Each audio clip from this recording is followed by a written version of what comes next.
Je suis comédien, metteur en scène de théâtre, essentiellement de théâtre. Je fais aussi du cinéma, voilà, depuis quelques temps. J'ai commencé par faire des stages au TNP, qui était le Théâtre National Populaire à Chaillot, avec quelqu'un qui maintenant est un petit peu âgé, mais qui est toujours présent sur la scène, Georges Wilson, et puis aussi Charles Denner. Et puis voilà, et puis après, les choses ont fait que, comme à l'époque la profession n'était pas très rémunératrice. Et voilà, donc mes parents ont préféré que je suive une carrière beaucoup plus sûre, beaucoup plus sécure pour moi. Voilà, donc en même temps j'ai fait enseignant et parallèlement je continuais mes activités de théâtre, comédien, etc.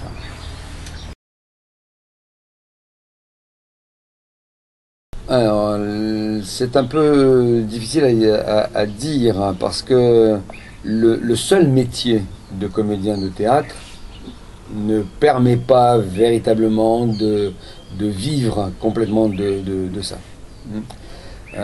Faut savoir que ici, le public est très restreint, le public de théâtre. On a on va dire environ de 2000 personnes qui viennent pour le théâtre. Hein. C'est pas la même chose pour les concerts de musique ou la danse, mais pour le théâtre, il y a un public très restreint. Ce qui fait que quand on prépare des spectacles, des pièces, et puis qu'on va les jouer au Théâtre de Lille ou au Centre culturel Chibaou, au Mont d'Or, etc., voilà, si on a joué maximum, on va dire 5-6 fois, on pense qu'on a touché tout le public, tout au moins calédonien. Après, on va tourner en brousse, mais on va tourner en gros au maximum si on fait un spectacle qui peut intéresser également le public scolaire. On va pouvoir imaginer jouer sur le territoire, sur la Nouvelle-Calédonie, les îles, la province, etc. En gros, on va dire une quarantaine, entre 40 et 50 fois. On est loin, évidemment, des 300, 400, 500, 1000 fois que l'on peut avoir en métropole.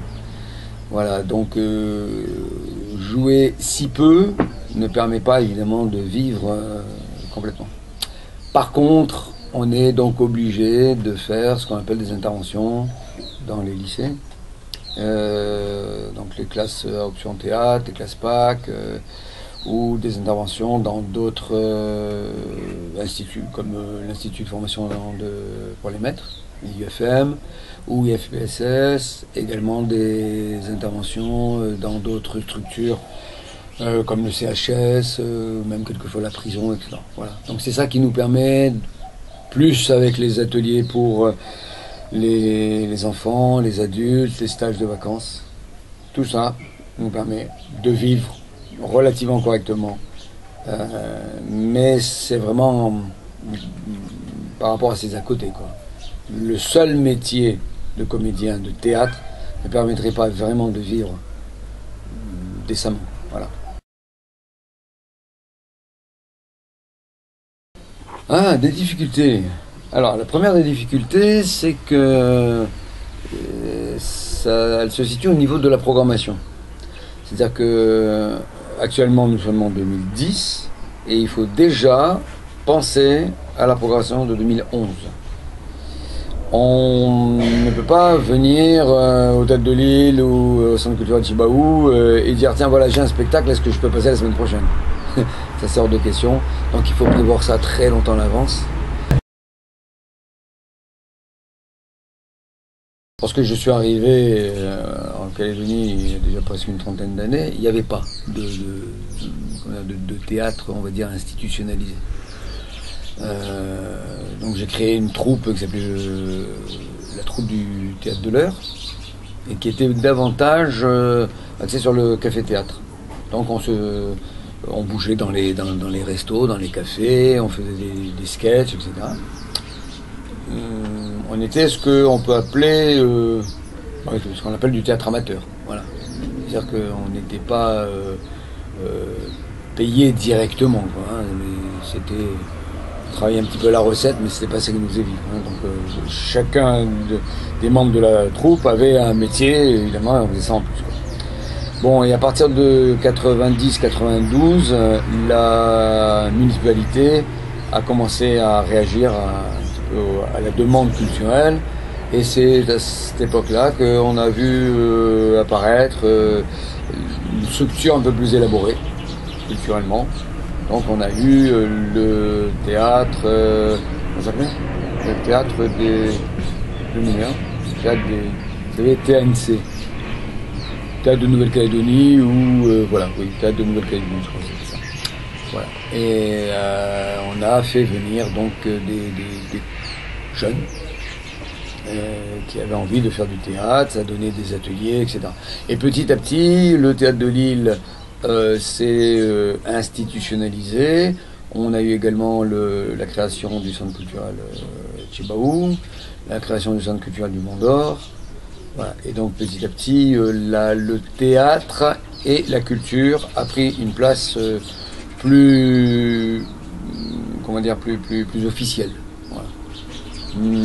Donc c'est devenu un petit peu plus facile de faire du théâtre, mais toujours, comme je vous disais tout à l'heure, par rapport au très petit nombre très restreint du public calédonien, ce qu'il faudrait, c'est éduquer le public pour qu'ils viennent davantage au théâtre et grossir.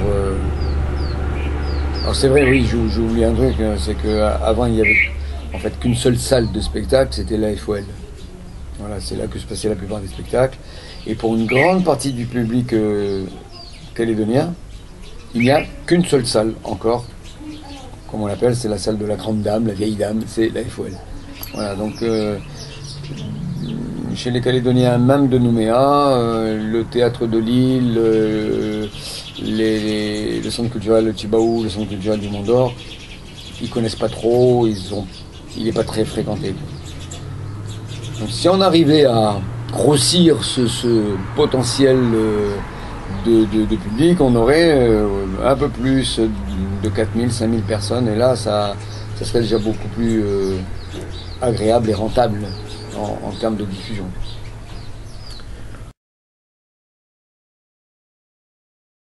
Ben, on se protège comme on peut, on n'a rien, il n'y a rien, il n'y a pas de protection.